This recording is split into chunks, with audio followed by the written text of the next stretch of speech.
Cops bully the wrong black girl. Not knowing her father is the most feared Delta Force commander. Shanice Carter had just finished her last class of the day at Westbrook High. She was on her way home, walking through the quiet streets of her suburban neighborhood, when she heard the screech of tires behind her. A black and white police cruiser pulled up, and two officers, both white and stocky, stepped out. Their badges gleamed under the setting sun. "Hey, you!" "Stop right there." One of them barked. Shanice paused, her heart pounding. "Is there a problem, officers?" she asked, keeping her voice calm. The taller cop, Officer Reynolds, smirked. "We got a report about a suspicious person in the area," he said, eyeing her backpack like it held stolen goods. Shanice crossed her arms. "Suspicious? I'm just walking home from school." His partner, Officer Mills, scoffed. "Got any ID?" She sighed and reached into her backpack, but before she could pull out her student ID, Reynolds grabbed her wrist. "Whoa, whoa, slow down," he said mockingly.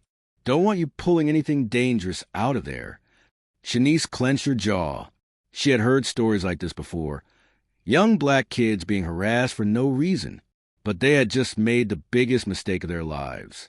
"Call my father," she said firmly. Mills chuckled. "Oh, yeah? And who's daddy, huh?" "Colonel James Carter," she said, staring them down. For a second, they hesitated. The name sounded familiar, but they shrugged it off. "Yeah, sure," Reynolds said, yanking her backpack away. "Until we confirm who you are, you're coming with us." Shanice didn't resist. She let them place her in the back of the squad car. As they drove off, she calmly reached into her pocket and pressed a single button on her phone. The moment that signal was sent, Colonel James Carter, a highly decorated Delta Force commander, was notified. And when the colonel got notification that his daughter was in trouble, all hell was about to break loose. The reckoning. 15 minutes later, the officers pulled into the station, dragging Shanice toward processing. Before they could book her, the doors of the precinct flew open. Colonel Carter stormed in, flanked by two high-ranking military officers in full dress uniform. His broad shoulders and piercing glare silenced the entire station. Even the desk sergeant stood at attention. "Where is my daughter?" His voice cut through the room like a blade. Reynolds and Mills stiffened. Suddenly, the name clicked. Colonel James Carter wasn't just any soldier. He was one of the most feared and respected Delta Force commanders in the country.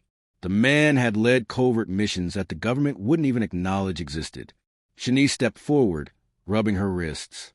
"I'm right here, Dad," she said. Carter's jaw clenched as he turned to the officers.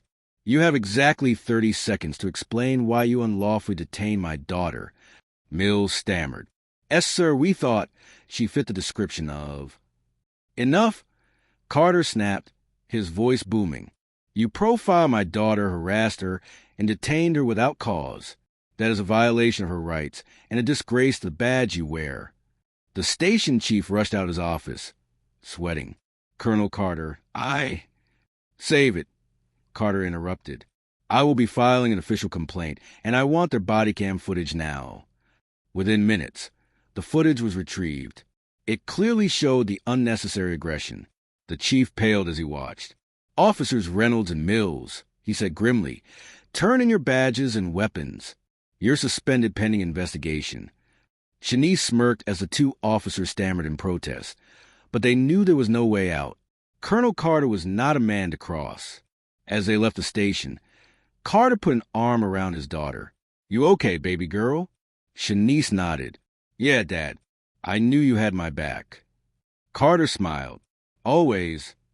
And with that, they walked out, leaving behind two disgraced officers and a precinct that had just learned a very hard lesson.